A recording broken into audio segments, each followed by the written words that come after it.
এবার এটা দেখো, আরসিসি রোড নিম্নের চিত্র অনুযায়ী এই আরসিসি বিভিন্ন দফার কাজের পরিমাণ বাইর করো। তাহলে চিত্র দেওয়া থাকবে প্রশ্নের মধ্যে। তাহলে আমরা শুরু করি। প্রথমে আমাদের কী করতে হবে? বক্স কাটতে হবে, মানে মাটি খনন না,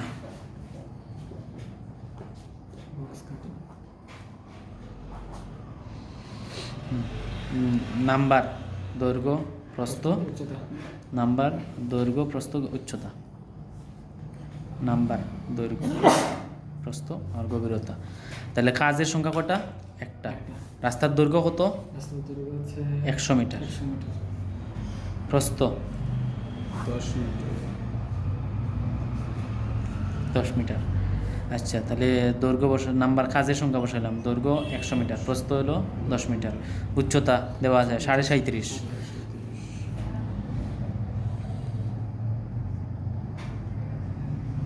তাহলে সেন্টিমিটার নিলে কী হবে? 0.375 মিটার, 0.375। তাহলে এটার গুণ করলে হবে 375 ঘনমিটার। ঠিক আছে। 2 নাম্বারে কী করতে হবে? এই যে এখানে এবৃথ যে আছে এটাকে সমান করতে হবে, সমতল করতে হবে। এটাকে আমরা কি বলি? ড্রেসিং করা। কী করণ? ড্রেসিং করা। তাহলে নাম্বার দৈর্ঘ্য প্রস্থ আর এটার গভীরতা লাগবে না। ঠিক আছে কি না? দৈর্ঘ্য কত? 100, প্রস্থ কত? 10, তাহলে 1000 বর্গমিটার। ঠিক আছে। এরপর হইলো দুই পাশে এন্ডেজিং করতে হবে, দুই সাইডে। হ্যাঁ, 3 নম্বরে এন্ড সব তো করতে হবে। হ্যাঁ, দৈর্ঘ্য প্রস্থ না, হ্যাঁ না, এর বেশি করতে হবে না। দৈর্ঘ্য আর এটা দৈর্ঘ্য প্রস্থ আর গভীরতা দিতে হবে না, কারণ একটাই টিতো দিবা তুমি। তাহলে এন্ডেজিং হইলো নাম্বার কয়টা? একটা না দুইটা? একটা দুইটা, তাহলে 2 দিতে হবে। দৈর্ঘ্য, রাস্তার দৈর্ঘ্য কত? 100। এটা হবে রানিং মিটার। 4 নম্বরে এবার সোলিং, ইট বিছিয়ে দিতে হবে। হ্যাঁ, সোলিং বিএফএস, ওইটাকে আমরা বলি বিএফএস, ব্রিক ফ্ল্যাট সোলিং, চ্যাপটা করে বিছিয়ে দেওয়া। নাম্বার দৈর্ঘ্য প্রস্থ, গভীরতা লাগবে না। নাম্বার একটা, দৈর্ঘ্য কত? 100, প্রস্থ কত? হ্যাঁ, কমবে। ওই যে আমার এই সোলিংটা শুরু হয়েছে কোন জায়গা থেকে? এই জায়গা থেকে, এই জায়গা থেকে এই পর্যন্ত শেষ। তাহলে আমার এইটা ছিল 10 মিটার, তাহলে আমার এখান থেকে এই পর্যন্ত কতটুকু দেখো তো? মানে এই যে এটা 7.5, তাহলে 7.5, এইদিকে 7.5, তাহলে 15 বাদ, তাহলে কত আসে? 9.85 মিটার। 9.85, 985 বর্গমিটার। 5 নম্বরে এরপর কি দিতে হবে? হেরিংবন বন্ড দেওয়া আছে, হেরিংবন বন্ড। তাহলে HB, তাহলে নাম্বার দৈর্ঘ্য প্রস্থ, নাম্বার একটা, দৈর্ঘ্য হইল 100, প্রস্থ হইল 9.85, তাহলে কত আসে? 985 বর্গমিটার। 6 নম্বরে, 6 নম্বরে কী দিছে এখানে? এই যে এটা 6 নম্বর হইল 17.5 সেন্টিমিটার পুরো আরসিসি ঢালাই দিছে। কি দিছে? আরসিসি ঢালাই। তাহলে 17.5 সেন্টিমিটার থিকনেসে আরসিসি কাস্টিং, ঢালাই মানে কাস্টিং করা। তাহলে নাম্বার দৈর্ঘ্য প্রস্থ গভীরতা, নাম্বার হইল কাজ কটা? অনুপাত থাকুক দিয়ে দিবা 1:2:4। ঠিক আছে, অনুপাত কোনো ম্যাটার না, না এখানে লাগবে না, এমনি দিয়ে দিবা আর কি। নাম্বার এটা তো কাজে আসবে কখন? যদি বলে যে কত বস্তা সিমেন্ট লাগবে, বালু লাগবে, কতটুকু পাথর লাগবে, কতটুকু, তখন এই যে এটা কাজে আসবে। এটা দেওয়া লাগতো না। নাম্বার কত? একটা, দৈর্ঘ্য কত? 100, প্রস্থ তো আমি যে এখানেই তো ডালাই দিব, এই যে এখানেই তো ডালাই দিব এখানে। তাহলে প্রস্থটা কত? 9.85। গভীরতার কত? এখানে গভীরতা গুণ দিতে হবে, কারণ ঢালাইয়ের আয়তন বাইর করতে হবে। কতটুকু? হ্যাঁ হ্যাঁ, কতটুকু।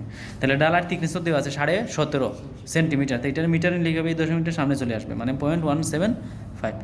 তাহলে 0.175, তাহলে কত আসে? এটার আনসারটা আসবে, এটা কি হাইট, উচ্চতা আর কি? হ্যাঁ হাইট, এই যে কতটুকু ঢালাই করলে হ্যাঁ, আসছে? হ্যাঁ, এই যে এখান থেকে এই পর্যন্ত হাইট 17.5 সেন্টিমিটার। কতটুকু গভীর ঢালাই? তাহলে এটার উত্তরটা আসবে 172.375 ঘনমিটার। ঠিক আছে, এরপরে দেখো দেওয়া আছে এখানে 1% এমএস রড ব্যবহার করা হয়েছে। 1% এমএস রড মানে ডালাই যা করছো তার 1% রড দেওয়া হয়েছে। ঢালাই যতটুকু হয়েছে তার 1% রড দেওয়া হয়েছে। তাহলে এখানে বাইর করতে হবে রডের পরিমাণ।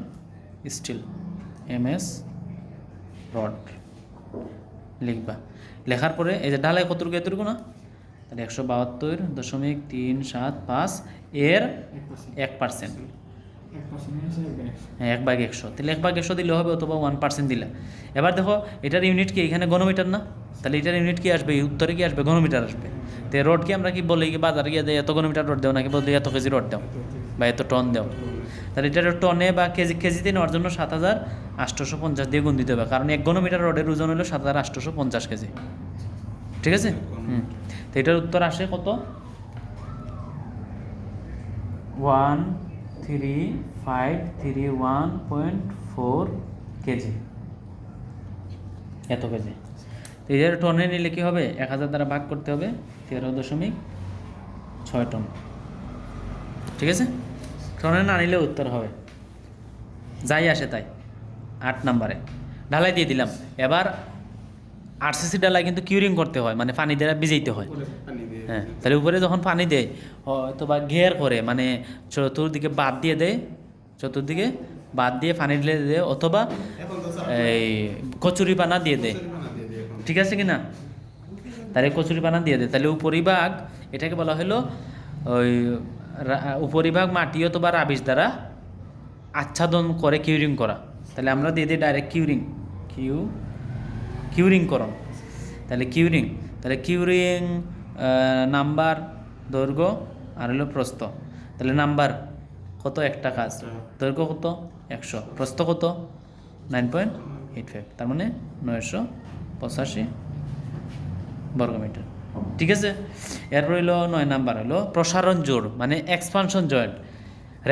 রেল লাইনের মধ্যে দুইটার মধ্যে যেভাবে ফাঁক রাখা হয়, সেইভাবে দেখবা যে আরসিসি রোডের কিছু দূর মানে পরপর এই যে আলাদা আলাদা স্ল্যাব, হ্যাঁ গ্যাপ রাখা হয়েছে, ওইটাকে বলা হলো প্রসারণ জোড় বা এক্সপানশন জয়েন্ট। এটা না